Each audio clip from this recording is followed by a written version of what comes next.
It reminded me of actually almost like Saul Lewitt. Like, I was looking at your CV and was very impressed that you worked with him.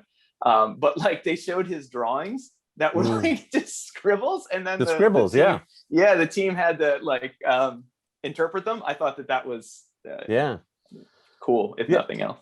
Yeah, I mean, he had, all around the world, he has these, he would have like 4 or 5 managers, or maybe it's less, maybe 2 managers or around the world, and they would travel, and then they would like get, whoever's in the area, mostly students, art students or whatever. But those works are really great. I have some friends who worked on those.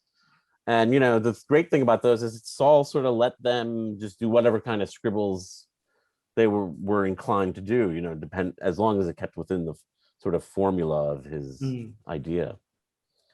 Yeah. So when were you working for him? I worked for him in 1996 or 7. I forget exactly. So that's which. before RISD? Yeah, that's before. Oh, yeah, that was before RISD. Mostly before RISD. I did a little bit once I went to grad school. I mean, I was like the only grad student working, which again, economics. But yeah, mostly during my undergrad I was there. So I was working at a gallery at the school, and then the director of the Lewitt collection called up and asked for some people because they were moving their warehouse facility to a larger location. It's amazing what they had before compared to what they have now. But so I was one of the first hired for that. And so I stayed with him for about 8 years or something, 10 years almost. Yeah. On and off, yeah. Yeah. And what was the capacity you worked for him? It was just assistant? Yeah, so I mean, I worked in his studio. Like, he was extremely prolific. So we would go in there and we would like, if he finished because he would do a lot of his own work, right? So he would do a lot of painting. He would call them drawings, but they're gouache on paper, on really large sheets of paper. We would go in there once he was finished, catalog them, photograph them, trim them up. There's some good stories around that, but trim them up nice for, whatever galleries, and then, roll them up or package them or whatever, and then get his next set of papers up to go for, the next day or the next week or whatever it was.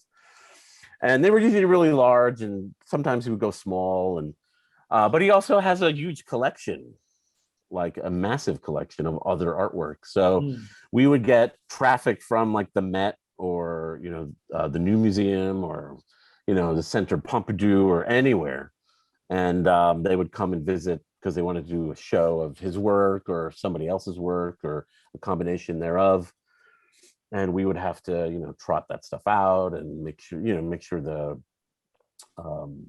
things were cleaned, and restoration and storage. I mean, it was a lot of sometimes tedious work. I don't know, anybody who does museum work, can understand the pain of doing a drawing that catalogs every little detail, of what's wrong with it. Here's a crack at the left inch corner. You know what I mean? It gets really tedious, but there's also great fun times too. So was he a collector in the way that he was actively like visiting artist studios and also reselling, or was he just collecting like because he likes art?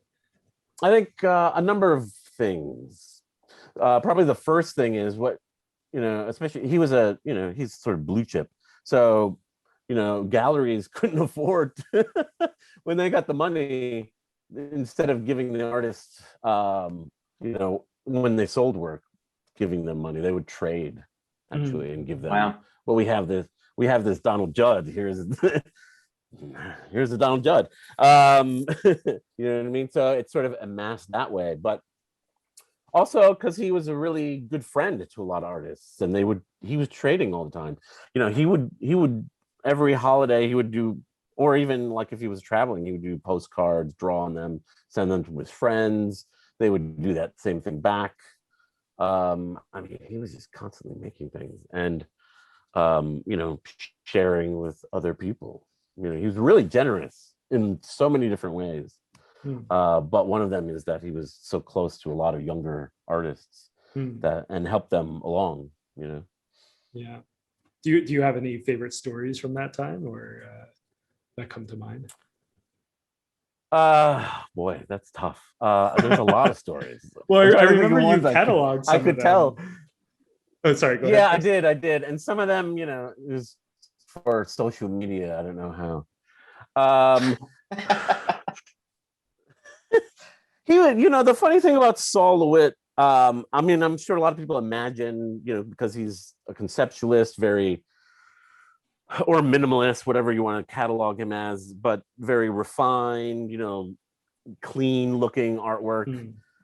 You know, he wasn't that pedantic. You know, I remember for his retrospective, he didn't really want to spend a lot of money on cleaning up some of the older paintings, you know, as much as they were gorgeous paintings.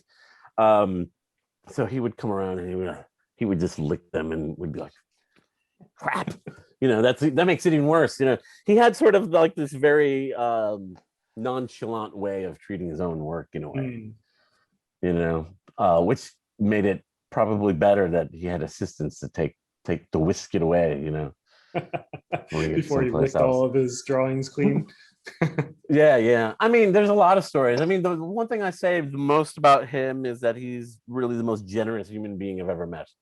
Really? Just with his time, with everything. I mean, you know, during the holidays, he would give you one of his works, which is like, you know, worth like a car. Like I get a car with anything. You know what I mean? So, and he would give you like, you know, CDs that, because he was an avid classical music fan, so he would give you some things that he thought you would like.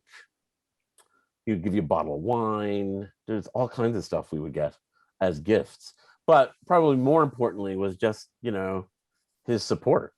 Yeah. You know, and you would think a conceptualist would like, you know, I think it's a misnomer to think that artists like just the kind of things that they are into or what they do. You know, I remember having a really weird like tank piece. It was like a drawing in a tank kind of a thing, and he thought it was funny. He was like, "That's really cool. It's funny. That's yours." I'm like, "Yeah." You know, and it was nothing like what he would do, you know. Right. But I don't think that really mattered to him, you know. Yeah. Is there something, I feel like I'm asking questions that I would hate to be asked myself, but is there something that you feel like you like were like the one of the biggest lessons you learned from that experience? Because I feel like that's a pretty special experience. That it sounds like you guys were great. You know, he was in that world that's just too far away for me to get to. You know what I mean? Like he would be on the phone with people from the Met and, you know, like, you know, who knows who else. And what I learned is that's like, as much as I probably knew it before, that's even more removed from my world than I could have imagined. But the nice thing about him was he was not like, he didn't behave like he was of another world. He was very, like I said, generous with his time, you know. He was very supportive. So I learned that, but there were other things, you know, like in terms of art history, you know, I would drive him around. He didn't know how to drive. So I would drive him to I know. Well, I think because he spent most of his time in New York City, so he didn't have a need to drive, right? So once he moved back to Connecticut, he had people drive him around, which was fine. It was fun. It was always fun driving him around. Although he didn't like it if you drove fast. There's a lot of good stories about that between me and the other assistants. But you know, he would tell me how, like, back in the old days, he was roommates or studio mates or whatever with Robert Smithson, right?